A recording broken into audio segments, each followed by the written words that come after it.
So unlike many other computer languages, Java provides built-in support for multi-threaded programming. So unlike meaning, not like other languages. Unlike meaning, not like other languages. So Java is not like other languages. That means it has the concept.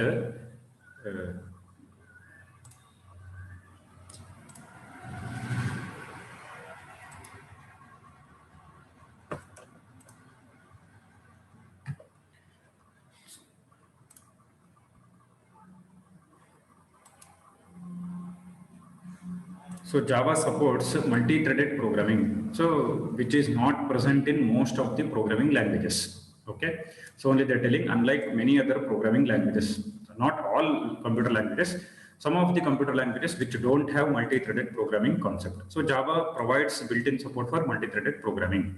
So we'll see what is multi-threaded programming. Okay, so multi-threaded program contains two or more parts that can run concurrently at the same time. Each part of such a program is called as a thread, and each thread defines a separate path for execution. So first we have to understand what is the meaning of path here. Okay, so they're telling about the word path. So you just concentrate on this word path. Path means program control. Okay, path meaning program control. So multi-threaded programming contains two or more parts that can run concurrently. Okay. So two or more parts means for every part program control will have. For every part program control will have. Each part of such a program is called as a thread, and each thread defines a separate path of execution. Okay. So okay, before we go in depth, so let me explain one thing. Just wait for a few seconds. You wait.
Okay.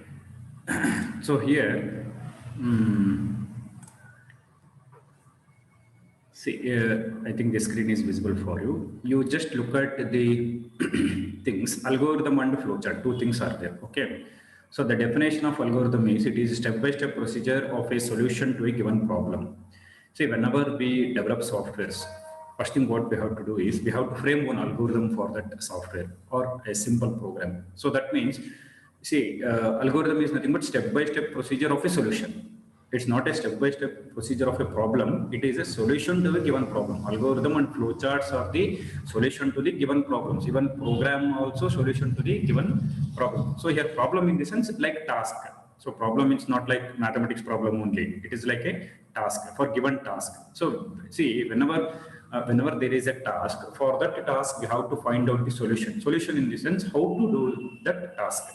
It's not like if we have problem, then we will be having solution. If we have task also, we should find out the solution. That means how we have to do that task. That is nothing but the solution. So now, see, whenever we have some task or when we have some project to be developed, first thing what generally programmers will do, that means before we have come across high-level programming languages like artificial intelligence, Python, Java and all, algorithm and flowchart they have designed. So actually there is one chapter called as problem solving techniques in PUC 1 of computer science subject. There we have 7 stages of problem solving. So this is the third stage. Algorithm flowchart is the third stage. That means design the solution to the given problem. So step-by-step procedure to a given problem. Okay. See, when you look at the steps here, step 1, 2, 3, 4, 5, this is nothing but like program control. See, I have used many times the word program control. In case of algorithm, how you have to consider, you just look at the steps here. Step 1, 2, 3, 4, 5. This is the program control. So first step is start. Second step is input or read or scan or get. Any word you can use. Third step is like calculations, logic. If we are writing any logic, so that is third step. Fourth step is to print the output. Fifth step is stop. It's not like for any given program, only there will be 5 steps. 5 steps means it is in general. First step will be start, last step will be stop. In between, we can have many input statements or many calculation or logic steps and many display statements. Okay, that means step 2, 3, and 4 can be many. Whereas step 1 and step last step is 1, start and stop. And if we design the solution to the given task or a problem graphically, that is called flowchart. Okay. So if you write stepwise, just in general English, so that any common person can understand, that is nothing but algorithm. And little bit more, like if you represent the solution using graphical method, that is using diagram, boxes, symbols, arrow marks, symbol, that is called flowchart. You see now, flowchart. Flowchart is a graphical representation of a solution to the given problem. Start, same steps. What you have written in algorithm, same you have written graphically. Start, input, compute, display, output, but graphically here. Arrow mark is there. And this arrow mark indicates program control. So in flowchart, arrow mark indicates program control. In algorithm, step numbers indicates program control. Okay. So when if we look at this flow chart, so this general flow chart, what we are looking at the screen, start is the first step. And if we look at the program control, it is flowing to the second step, that is input or read. Next, it is flowing to the compute step. Next, display step and stop step. So this is how program control flows.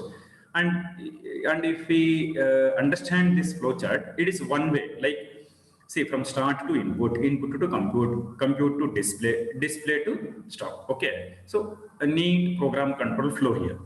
But see, if suppose if I show this, just a minute.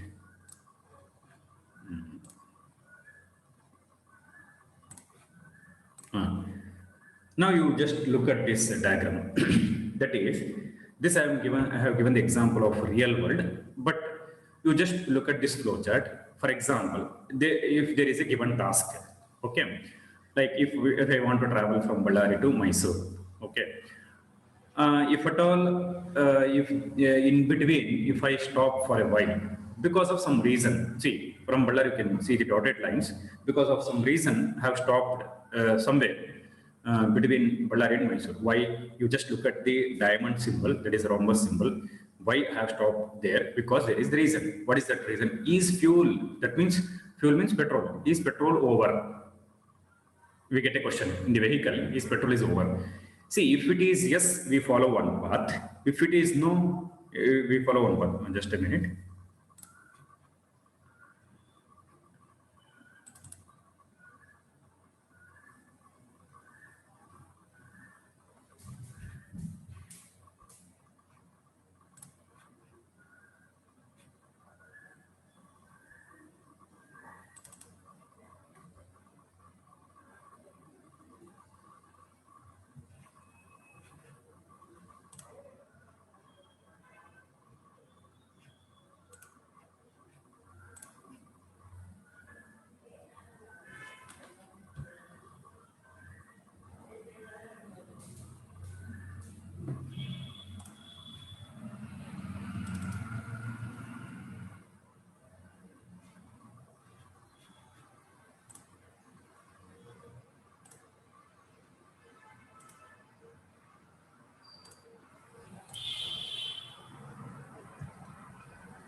Okay, we just look at this screen.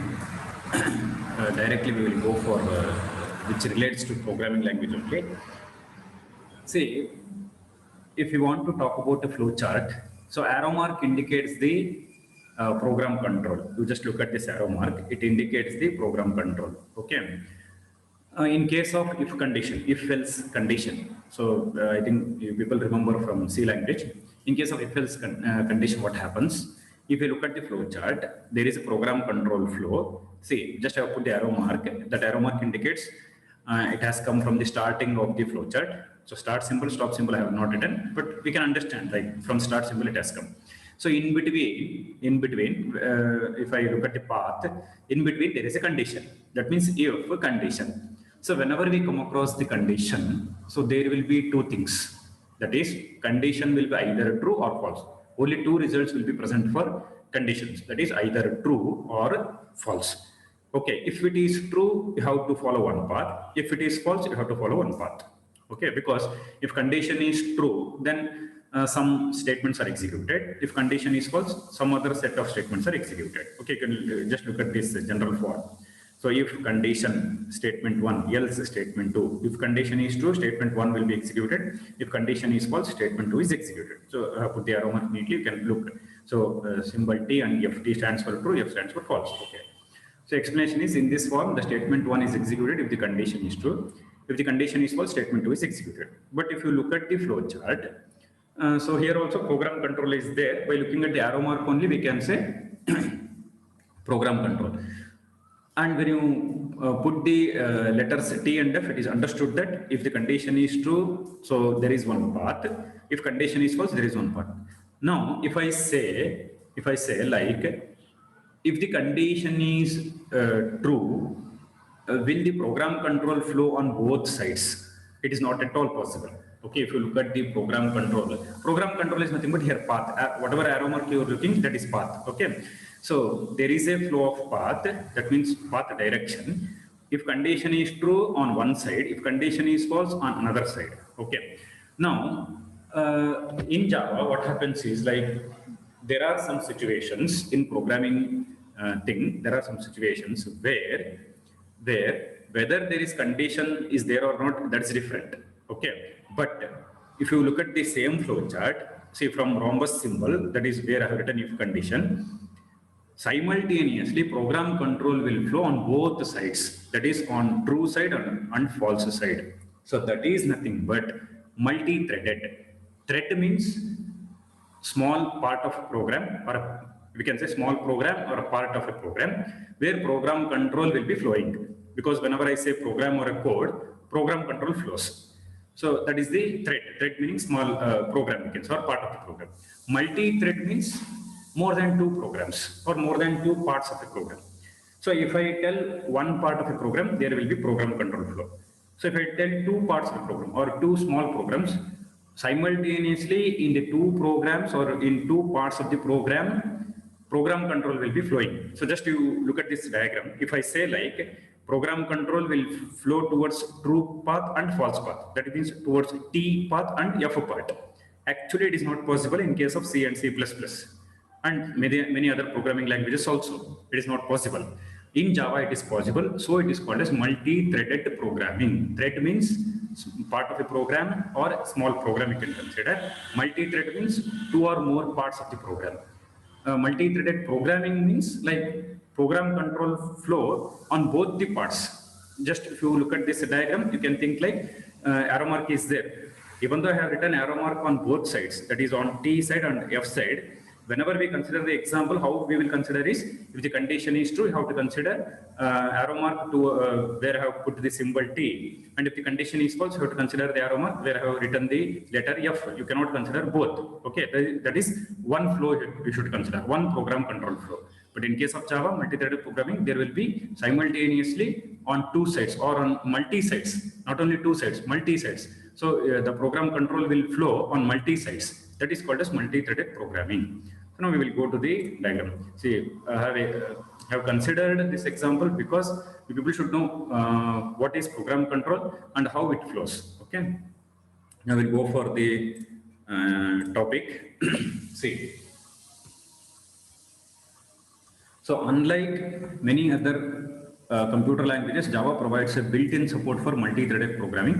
Multi-threaded program contains two or more parts. As I said, a program means one part, or we can say thread means one part. Multi-threaded means two or more parts that can run concurrently. Concurrently means at the same time. Okay. So as you looked at the flow chart, arrow mark indicates program control flow or path. If I say there is a program control flow path on two sets, that is called as multi-threaded.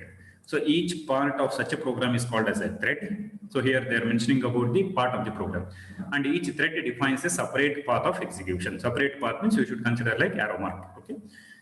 A thread is a part of the program. A thread is similar to a program that has single flow of control. So if I say one thread, then we can say one flow of control. Okay, not multiple flow, not multiple path, only one path, one execution path. So they're telling a thread is a similar to a program that has single flow of control. It has a beginning, a body, and executes commands sequentially. Okay. See, all main programs can be called as single threaded programs. Every program will have at least one thread as shown in below figure. See, till now we have written the programs, right? That is class and objects, interfaces, exception handling. So wherever we have written the programs where we have considered class and main method, so we can consider like single threaded program. That is main thread, we can consider main thread. So it will look like this. That means in program we will not write, but we have to understand like this. So when you start the class, you have to say it is the beginning of the thread. Okay, when you start the class. And when you end the class, you should say it is the end of the thread. And this, whatever code you have written inside the class, you can say single threaded body of execution. So only arrow mark is there. See, beginning of the thread, end of the thread, single threaded body of execution. So single threaded body of execution means one program control flow. Okay, not multiple program control flow. It is one program control flow. Okay. So now unique property of Java is its support for multi-threading. That is, Java enables us to use multiple flows of control in developing programs. Each flow of control may be thought of as a separate tiny program or module known as thread that runs in parallel to others as shown in below figure. See, like this you should consider. So this is the diagram.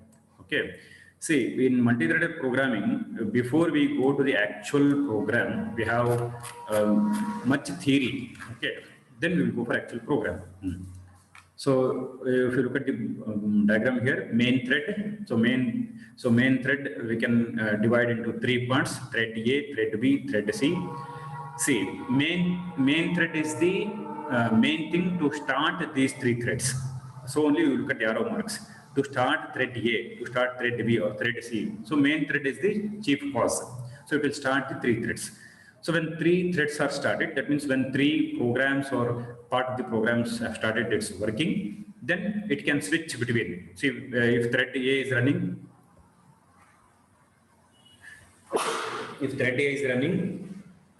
so it can shift to thread B and it can shift to thread C and again back to thread C like that. Okay.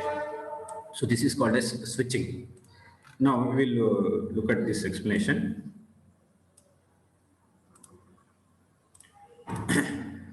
So a program contains multiple flows of control is known as multi-threaded programming. The above figure illustrates Java program with 4 threads, one main and 3 other threads. The main thread is actually the main module which is designed to create and start other 3 threads, namely A, B and C. Okay. See, I will give one best example to understand multi-threaded programming. Thread means it's a part of program, or you can consider small program. Multi-threaded means many programs, many small programs or many parts of the program which runs concurrently. If suppose if we are watching TV, if we watch multiple channels, so that is nothing but multi-threaded, because sometimes what happens when we are watching a movie, if advertisement comes, then we can shift to other channel. So we will watch for some time like sports channel and all. And if at all, if we come across advertisement in that channel, again we will switch back to movie channel. And sometimes we'll go for the cartoon channel like that. So more than 2-3 channels we can see at a time. So in whichever channel we come across the advertisement, we will shift to other channel. That means whatever the programs we are watching, like sports, movie, and any other channel, in all the channels, whatever the information is there, we will try to get, okay, without missing any part of the information. That means whenever we come across the advertisement, we will shift to other channel, okay, like that. So similarly here also, if you consider this diagram, main thread, okay, main thread means main program, thread A, thread B, thread C, 3 parts of the program. So program control will be switching. So without missing any line of the any line in either thread A or thread B or thread C, like that. Okay.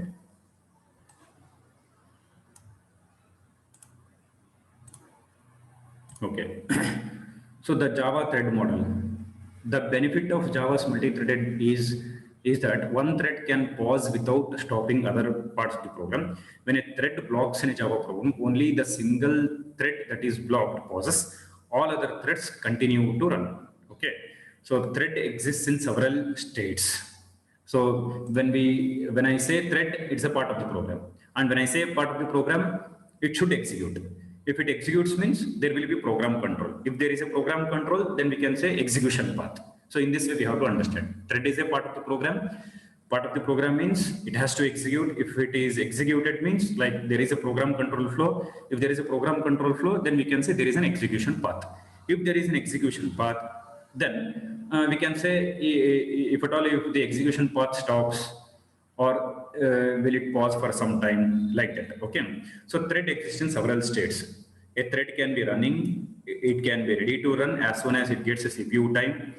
A thread can be suspended, which temporarily suspends its activity. A suspended thread can then be resumed, allowing it to pick up where it is left off. A thread can be blocked, okay, when waiting for a resource. At any time, a thread can be terminated, which halts its execution immediately. Once terminated, a thread cannot be resumed. So these 5 stages we will see in detail in this diagram. So here it is there, diagram. So once again, I will explain clearly in this diagram. Okay. Now,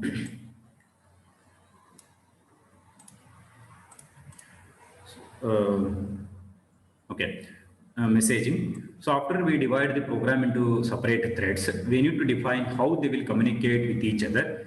When programming with most other languages, we must depend on the operating system to establish communication between threads. Java provides a clean, low-cost way for 2 or more threads to talk each other via calls to predefined methods that all objects have. So here we get a question, because when I said like main thread will start the thread A, thread B, thread C, and there should be communication between thread A, thread B, thread C, so that, see, if thread A executes first 2 lines, you just look at the diagram. If thread A executes first two lines, and if it wants to transfer to program control to thread B, so after it transfers program control to thread B, so in thread B we can consider it is executed only 1 line. Okay. So I just put it dotted lines. And if it transfers control to thread C, let us consider in thread C it is executed 3 lines, and again it will transfer to thread B, like that. So there will be communication between the threads. So in other languages, see, they're telling after we divide the program into separate threads, we need to define how they will communicate with each other. But in other programming languages, we must depend on the operating system to establish communication between threads. Java provides a clean, low-cost way to for 2 or more threads to communicate. That means to talk each other via calls to predefined methods that all objects have. So that means predefined methods means in Java class library, in the Java classes only, we have in inbuilt classes only, we have some methods. By using that method, so we can communicate between the threads. Okay.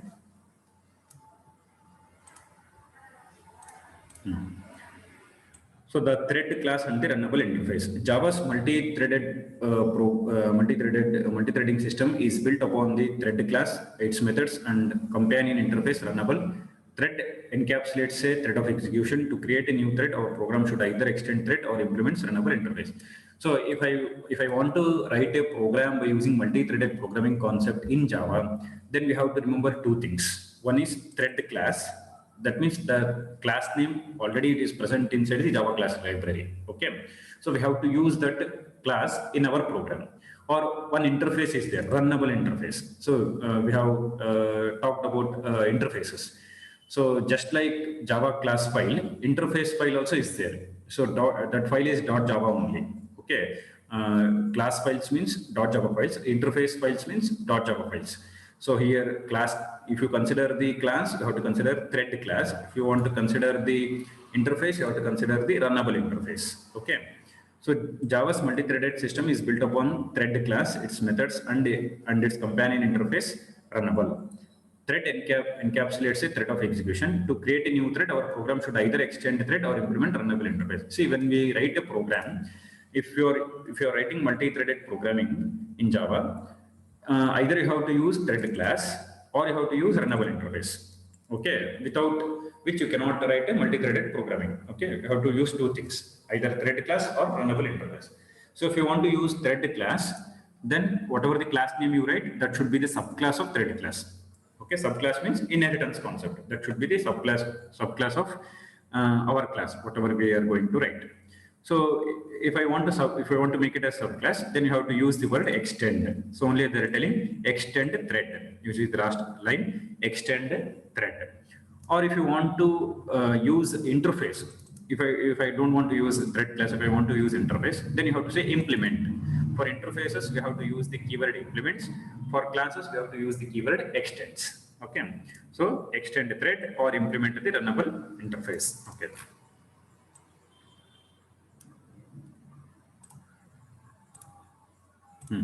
The thread class defines several methods that help manage threads. Some of them are get name, okay, obtain the thread's name, get priority, obtain the thread's priority. See, why we have to speak about priority is like if you have more threads, it means more execution path in a program. So which one have to consider first? So when I have to shift to second path like that. So it is a priority. Is alive, okay, determines if the thread is alive, running. Running means whether it is executing or not. Join, wait for thread to terminate. Run, entry point for the thread. So these are the methods. Sleep, suspend a thread for a period of time. Okay, start a thread by calling its run method. Okay, these are the methods of thread class. So in programs we will discuss how it happens. See, now it's very important. So till now we have written main methods in classes, but we were not knowing that method is also called as main thread. Okay, only we have remembered that it is a main method. So inside class we have written main method, but inside the class we have written main method, but we have thought only it is a main program. But now we will think about that main thread. So it is called as a main thread also. Okay.